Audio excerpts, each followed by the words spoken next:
Hey everybody, welcome to the Tiny Studio. How are you today?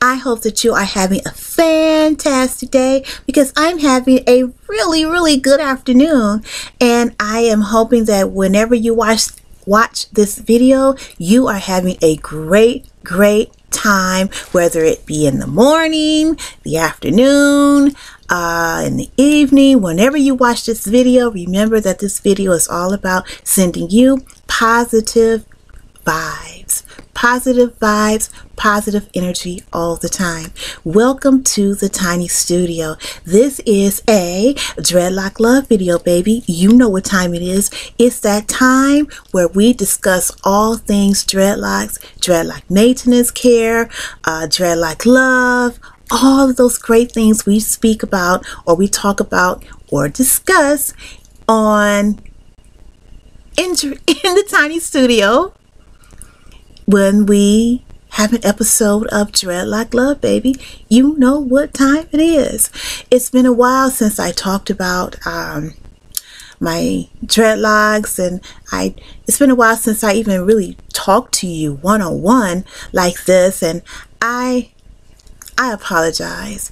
So many things have been going on here in the Tiny Studio and in my life, and I will discuss that in another video coming up because that's going to be a longer video, and I'm going to be crocheting and whatnot. So if you would like to know what's happening in my life, tune in to Crocheting with Nail, and we will discuss what's been happening, and I will also give an update on how my husband is doing. So as I said before, this is a Dreadlock love video, baby, and let's talk about advice. You know, here in the Tiny Studio, I give advice on dreadlock care, loving your dreadlocks, starting your locks. And I hope that everyone is watching understands that I give out advice based on my own life experiences, my own journey as a loctician. I've started locks for other people and helped them to maintain their locks over the years, and my own you know, beautiful set of locks, and the way that I have been able to maintain them for these past, I want to say 21 years now, it's based on my own path, my own journey of discovery, trial and error. And that's how I'm able to dispense the advice that I do here on the internet or in YouTube land, here in the Tiny Studio. But what I have learned over the years by being active on social media, especially when it comes to dreadlocks, is that there is so much advice being given by people who, you know, may have grown a set of locks like yours and mine, or people who maintain dreadlocks for a living, locticians, lockologists, or, you know, just your general hairstylist. So much advice going on, and I mean, it's just so much, a plethora of advice, and you see it in Facebook groups, you see it on Instagram. Everyone has advice. So if you're just starting out wearing dreadlocks, or let's say you're thinking about wearing dreads, and when I say dreads or dreadlocks, what I'm talking about are dreads, locks, micro locks, sister locks. That's what I'm talking about. I know people have certain aversions to the word dreadlocks, but when I first started my journey, I started out as a locknista queen, and that is what I've been calling them all these years. And sometimes I do an interchange between dreadlocks and locks depending on what state of mind I'm in, but basically I call them dreadlocks, but feel free to call them what you want. It's your hair, right? So when it comes to advice, how do you navigate the waters of advice on how to take care of and maintain your locks. You know, where should you go? Who should you look at? Who should you turn to? And I just want to say, as far as anything is concerned, when it comes to getting advice, or let's say acquiring knowledge, you have to look at the source of the knowledge that you're trying to acquire or obtain. Is it a reliable source? Is it a vetted source? When I say a vetted source, can I look back on this person or this site or this source? Can I look back and can I navigate where the information came from, the intentions of the information? When you're looking for advice or trying to gain advice from someone, you have to vet out the source. You know, and we see this all the time on social media. You know, you have someone that'll pop up and they call themselves a relationship guru. They're going to give you relationship advice, and then, you know, you come to find out this person has been divorced like 3, 4, 5 times. Or you find out that, you know, the marriage that they're touting or the relationship that they're touting is so stable and it's supposed to be an example to you of how your relationships or what love is really all about. Then the next thing you know, this person is all on the internet cheating on their spouse, cheating on their partner, you know, doing all kinds of ridiculous stuff. And you say, well, wait a minute, this person was just giving advice on this and that and the other, and this person he or she just wrote a book about love and how to find love and how to keep love and all of that stuff, and look at them. Well, that's because you have to vet. You have to vet your source. You have to figure out, is this a reliable source? You know, and sometimes it's really hard to do in the world of social media. It's really hard to vet, you know, a source. But as my grandmother used to say to me, she used to say, look, Nell, when it comes to advice, take all advice with a grain of salt.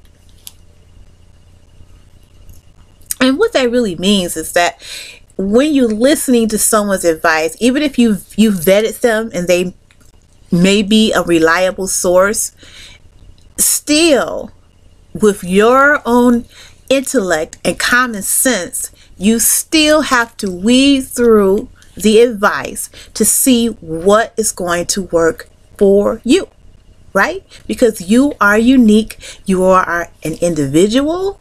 You are perfect in all ways. And so what may be great and perfect for me may not be great and perfect for you. So that's why we take all advice with a grain of salt. Even after we vetted the person who's dispensing the advice, we still want to use our own common sense and our own intellect to figure out what is going to work for us and what's not going to work for us. Case in point, I subscribe to this one brother's channel, and he is a great chef. He's a retired chef. And he makes a lot of different soul food dishes, and I love his channel. Love it, love it, love it, love it, love it. And usually when he's cooking something or showing, you know, teaching his viewers how to cook something, how to season it, all of that stuff, you know, usually I'm all in. I have no issue with his recipes. But the other day, he put a video out about how to make macaroni and cheese, old school style. And when I saw his ingredients, he had, you know, the Colby, he had the sharp cheddar, and he had the mozzarella. But then he also had some Velveeta on the counter. So I looked at the Velveeta, and then I saw all the other cheeses, and I was like, well, this video is not going to be for me today. Why? Because when I make old school macaroni and cheese, I don't use Velveeta. I don't use margarine. I use all my cheeses and I use butter. I don't use Velveeta because Velveeta is not cheese. Velveeta is a processed food product. Read the box. Read the box. And many people believe that Velveeta is cheese and that it brings a certain texture and flavor to their macaroni and cheese, which is great. Which is great for them. Okay, but still, it's not good enough for me. Who said that? Diana Ross said that in this song called Muscles. You know, where she said, they say they want a man who always understands, but that's all right for them. Still, it ain't enough for me. I love that song, Muscles. Have you ever heard that song called Muscles by Diana Ross? That is the jam. Check it out. Now, like Diana Ross said, you know, that may be good for them, but it's not good for me. It's not what I want.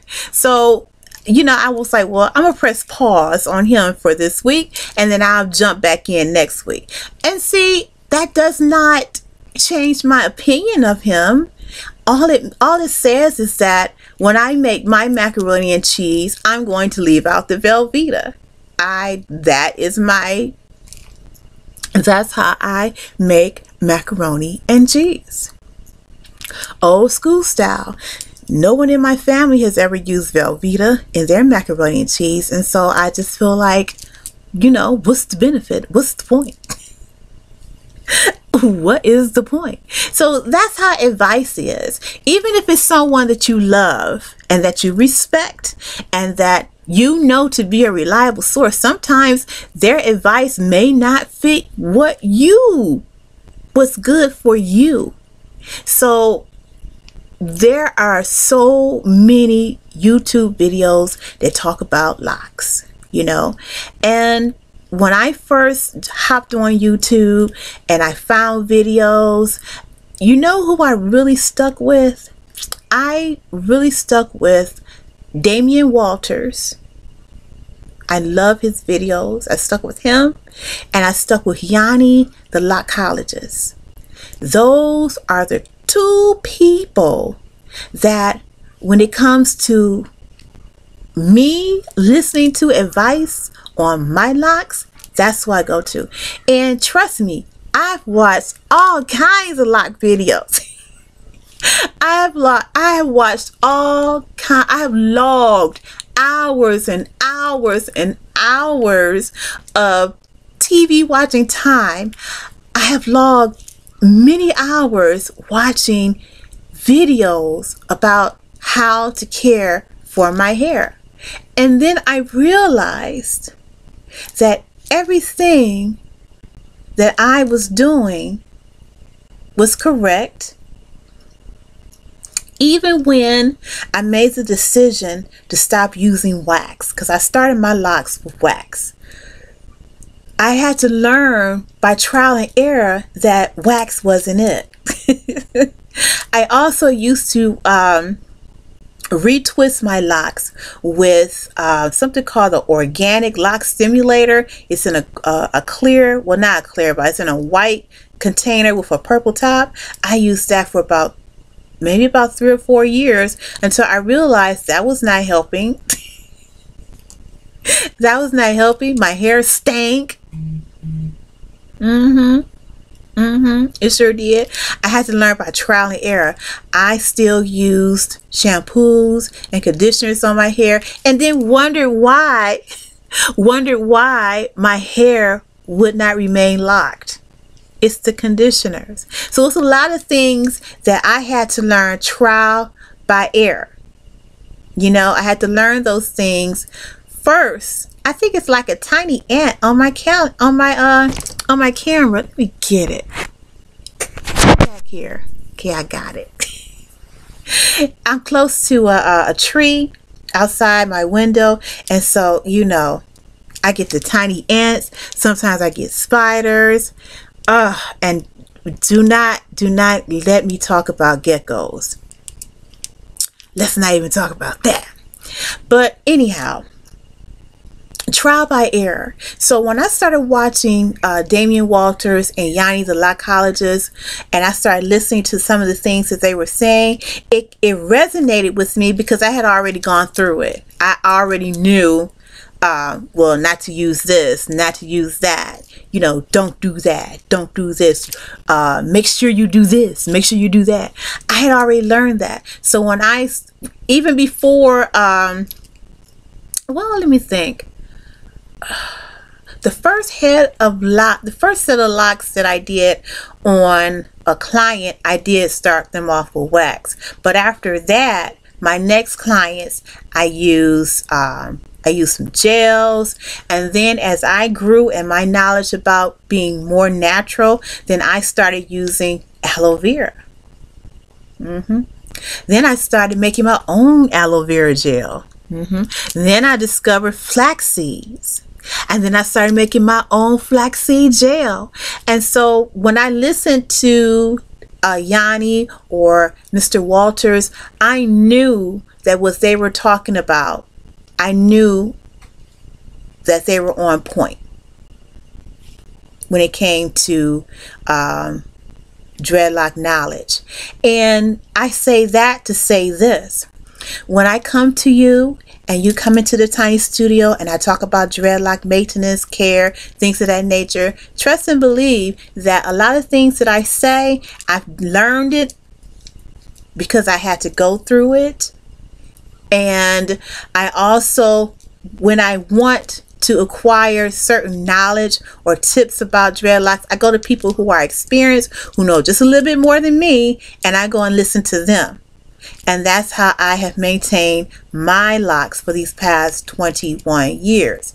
And I would say, for as far as YouTube is concerned, I really started watching Yanni the Lockologist and Damian Walters maybe about 6 years ago.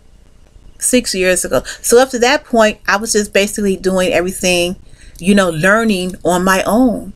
And that is something that I will want you to do as well. Start doing your own research on how to care and how to love on your locks. And be careful who you know, mine advice from. Because a lot of us, or a lot of people who are on this journey of this dreadlock journey, they have their own specific paths that they are tailoring their journey, or I should say their journey is tailored by their own experiences and their own path. You have to find your path. You have to find your way so that this journey can be specific to you and not from someone else. You know, I hear a lot of people say, well, you know, when someone gives advice, and like, let's say when I give advice on do not use shampoos and conditioners on your hair, on your locks. Keep it natural, keep it basic, keep it simplistic. You know, you have people in the comment section who will say, well, you know, shampoos and conditioners work for me, and nothing has ever happened to my locks. My locks are thriving with conditioner. Well, then you have to say, that is wonderful. That's good. That's good for them. But is it good for you? And that's all that I am saying. I am saying that when you get advice from someone about your dreadlocks, maybe, just be a little careful about what you implement into your dreadlock journey and what you don't implement into your dreadlock journey. That's why coming into the tiny studio with your questions and comments, that's wonderful, because I can give you the best advice that I have. And whatever it is that I don't know, believe me, I'm going to find out, and I'm going to find out from a reliable source that I can vet. Because trust me, with this head of hair, I'm not trying to take bad advice from anybody and lose my locks, okay? Because trust me, Nell has lost her locks on her own. doing incredibly crazy stuff. But as I said, with any type of advice you may get from the internet concerning your locks, just make sure that you take it with a grain of salt. Because there are a lot of people who are wearing locks right now, and they're wearing them for many different reasons. People are wearing them for, you know, because they believe that locks are just a style. So when you have the sense of, I'm wearing this as a style, then you're going to be doing different things to your hair. You're going to be bleaching it. You're going to be coloring it. You're going to be doing a lot of things that can really put a lot of stress onto your locks and thin them out. But if you're just concerned because this is just a style for you, just something that is, you know, hey, if it falls out, it falls out, and I'll do something else. You know, you have a lot of people on the internet that who are on that path, and there's nothing wrong with that. There's nothing wrong with that journey. If you're on a journey like myself, and at one point in time, the reason why I felt that it was time for me to do something other than continue to relax my hair, so I wanted to get into a more natural, holistic type of look that I had dreamed of, that was in my dreams of being a Locknista queen. And I knew that I wanted to align what I saw myself as subconsciously to what I am doing, or towards how I am living consciously. And that is one of the reasons why I began my lock journey. And then it became a spiritual thing. It became a spiritual journey, a spiritual path for me. And that's why, you know, I am really, really very I don't want to say that I am very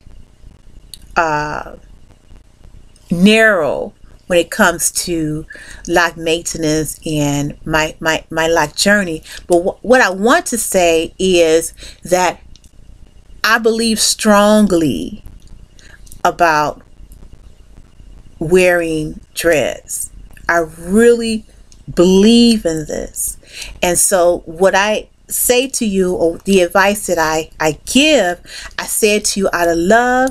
I say it to you because I walked this path. I've been walking this path for 21 years.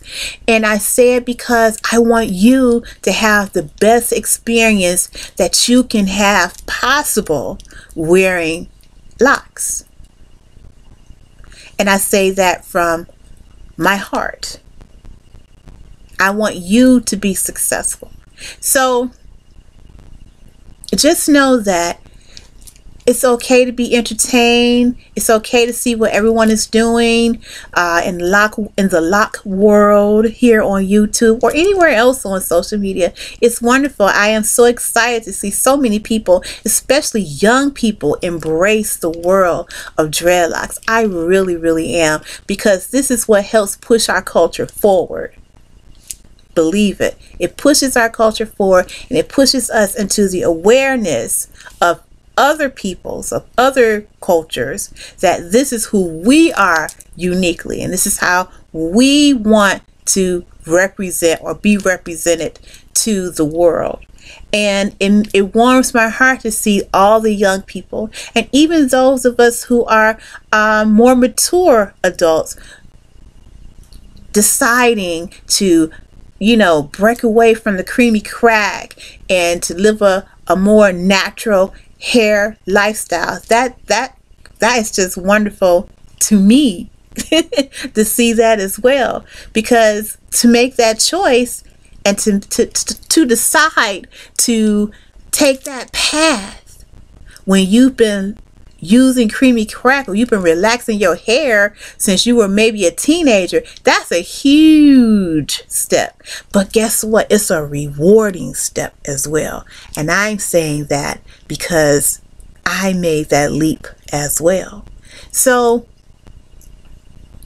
advice: take it all with a grain of salt.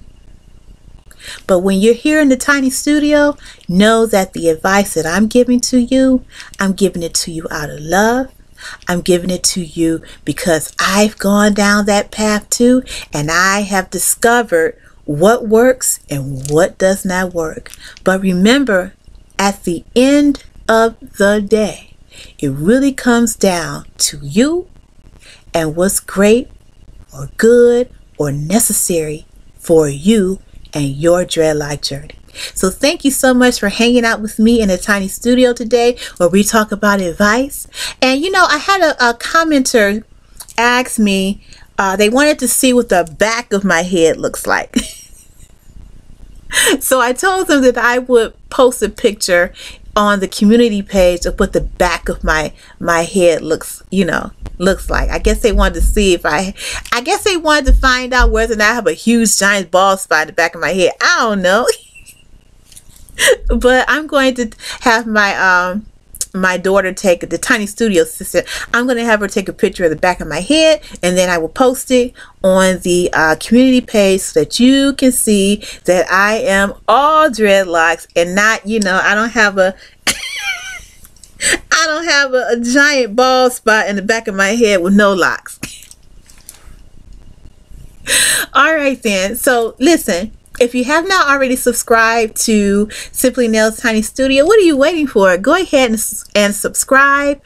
And don't forget, I have a video coming up where I'm going to be giving you an update on what's been going on in my life and in my world while I'm crocheting.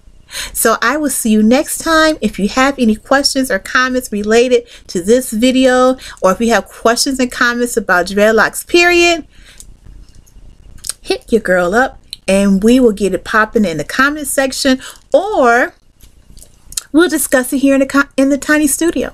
So I will talk to you next time. Thank you for watching. Don't forget to press that thumbs up video, because that helps me, and that helps me let the YouTube gods know that somebody is hanging out here in the tiny studio with me, and that I'm not just talking to myself or to my invisible friend. I'll see you next time. Bye-bye.